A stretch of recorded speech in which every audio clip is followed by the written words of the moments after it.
حي على الصلاة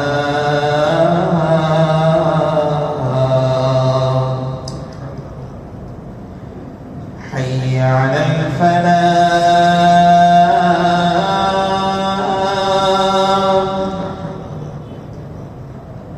حي على الفلاح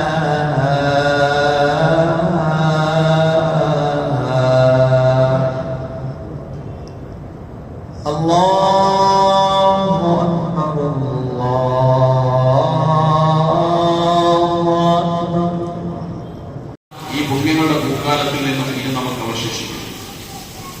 റമദാൻ പോകട്ടെ, പക്ഷേ നാം ചിന്തിക്കുന്ന ഒരു കാര്യമുണ്ട്.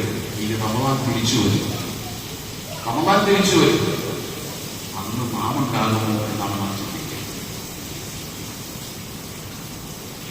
ഇതാണ് നമ്മളെ ചിന്തിപ്പിക്കേണ്ടത്. കഴിഞ്ഞ റമദാനിൽ അവസാന വെള്ളിയാഴ്ച ഞാൻ ഇവിടെ നിന്ന് നിങ്ങളോട് ഇതേ വാക്ക് പറയുമ്പോൾ പുത്തമ്പള്ളി മഹലിൽ 85 ആളുകൾ കൂടി ഉണ്ടായിരുന്നു. ആ 85 ആളുകളും ഇന്ന് ഈ കബറിലാണ്. അല്ലാഹു അവർക്കെല്ലാം പുറത്തു കൊടുക്കുമാറാകട്ടെ. അവരാരും പ്രതീക്ഷിച്ചതല്ല ഒരു റമദാനിൽ ഞങ്ങൾ ഉണ്ടാകുകയില്ല എന്ന്. 4.5 ദിവസത്തിൽ ഒരാൾ എന്ന നിലയ്ക്ക് നമ്മുടെ മഹലിൽ മരണപ്പെട്ടിട്ടുണ്ട് ഈ വർഷം. 4.5 ദിവസം കൂടുമ്പോൾ ഒരാളെന്ന രീതിയിൽ ഈ പള്ളി ഖബർസ്ഥാനിൽ കബറടക്കപ്പെട്ടിട്ടുണ്ട്.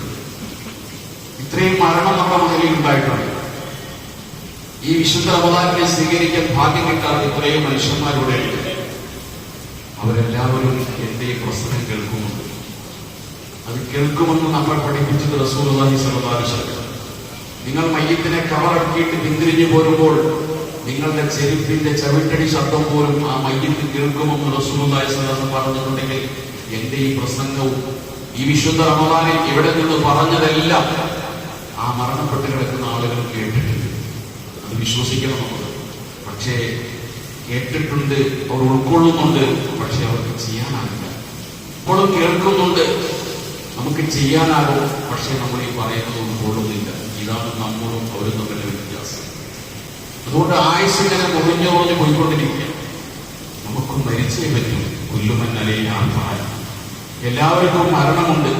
ആ മരണത്തെ നമ്മൾ മുഖാമുഖം കണ്ടേ പറ്റും. നാം പോകേണ്ടവരാണെന്നുള്ള ചിന്തയാണ് ഈ വിശുദ്ധ റമദാനിന്റെ അവസാന വെള്ളിയാഴ്ച നമുക്ക് ഉണ്ടാക്കേണ്ടത്. ദുനിയാവ് അങ്ങനെയാണ്. ഇവിടെ ആർക്കും ശാശ്വതമായ ഒരു ജീവിതമില്ല. മരിച്ചപ്പോൾ ആകാശം കരഞ്ഞില്ല എന്ന് ഖുർആൻ പറയുന്നുണ്ടല്ലോ, ഭൂമി കരഞ്ഞില്ല എന്ന് ഖുർആൻ പറയുന്നുണ്ടല്ലോ.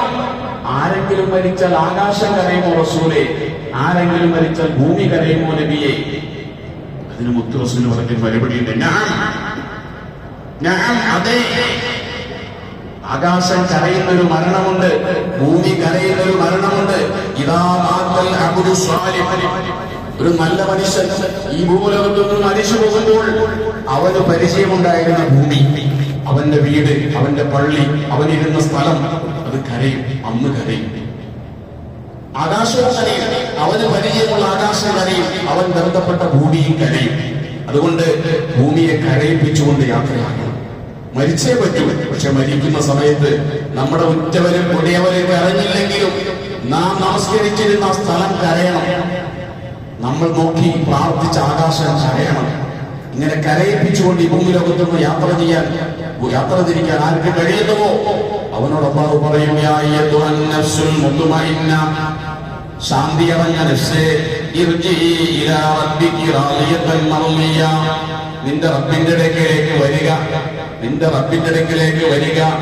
റാദിയത്തൻ മർദിയ, നിന്നെ റബ്ബ് അംഗീകരിച്ചിട്ടുണ്ട്, നീ റബ്ബിനെയും അംഗീകരിച്ചിട്ടുണ്ട്.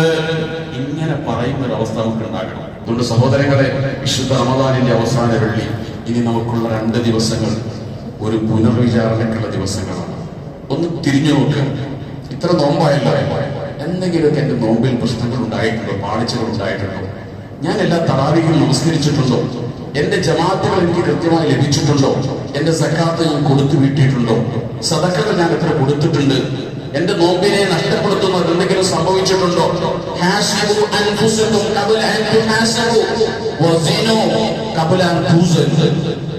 നിങ്ങൾ സ്വയം വിചാരണയ്ക്ക് തയ്യാറാക്കണം. നിങ്ങളെ പിന്നീട് വിചാരണ ചെയ്യപ്പെടും. അതിനു മുമ്പ് ഒരു സ്വയം വിചാരണയ്ക്കുള്ള അവസരമാണ് ഇനി നമ്മുടെ മുമ്പിലുള്ള 2 ദിവസം. സ്വന്തമായി ഒന്ന് തൂക്കി നോക്കി നമ്മുടെ അമലുകൾ എത്ര കനമുണ്ട്. മലക്കുകൾ തൂക്കും മുമ്പ് നമ്മളൊന്ന് തൂക്കി നോക്കി എന്റെ റമദാനിൽ എത്ര കനമുണ്ട്, എത്ര വെയിറ്റുണ്ട്. അതിലുപരി എന്റെ റമദാൻ പടച്ചോ സ്വീകരിച്ചിട്ടുണ്ടോ, അതാണ് പ്രധാനപ്പെട്ടത്. നമ്മൾ എത്ര ചെയ്തു എന്നതിലല്ല കാര്യം, നമ്മൾ ചെയ്തത് റബ്ബ് കബൂലാക്കിയിട്ടുണ്ടോ എന്നുള്ളത് പ്രധാന വിഷയം. ഭീകരമായ ആക്രമണങ്ങൾ ഓരോ ദിവസവും ശക്തിപ്പെട്ട് നടന്നുകൊണ്ടിരിക്കുകയാണ്. നിസ്സഹായരായ മനുഷ്യന്മാര് അവരുടെ ജീവൻ ഓരോ ദിവസവും നഷ്ടപ്പെട്ടുകൊണ്ടിരിക്കുകയാണ്. നമ്മുടെയൊക്കെ ഈ റമദാനിന്റെ അവസാന സമയത്ത് പ്രാർത്ഥനകളിൽ അവരെല്ലാവരും ഉണ്ടായിരിക്കണം. അല്ലാഹു തആല അവസാനവാസികൾക്ക് സമാധാനം കൊടുത്ത് അനുഗ്രഹിക്കുമാറാകട്ടെ. അവരിൽ നിന്ന് മുറിവേറ്റവർക്ക് അല്ലാഹു ശിഫ നൽകുമാറാകട്ടെ. അവരിൽ നിന്ന് മരണപ്പെട്ടവരെ അല്ലാഹു ഷഹീദായി കബൂലാക്കുമാറാകട്ടെ. ربنا اغفر لنا ولإخواننا الذين سبقونا بالإيمان ولا تجعل في قلوبنا غلا للذين آمنوا ربنا إنك رؤوف رحيم. اللهم أعز الإسلام والمسلمين وأذل الشرك والمشركين. اللهم انصر إخواننا المسلمين في فلسطين. اللهم انصرهم على عدوك وعدوهم يا خير الناصرين. اللهم اجعل شهر رمضان شاهدا لنا لا شاهدا علينا.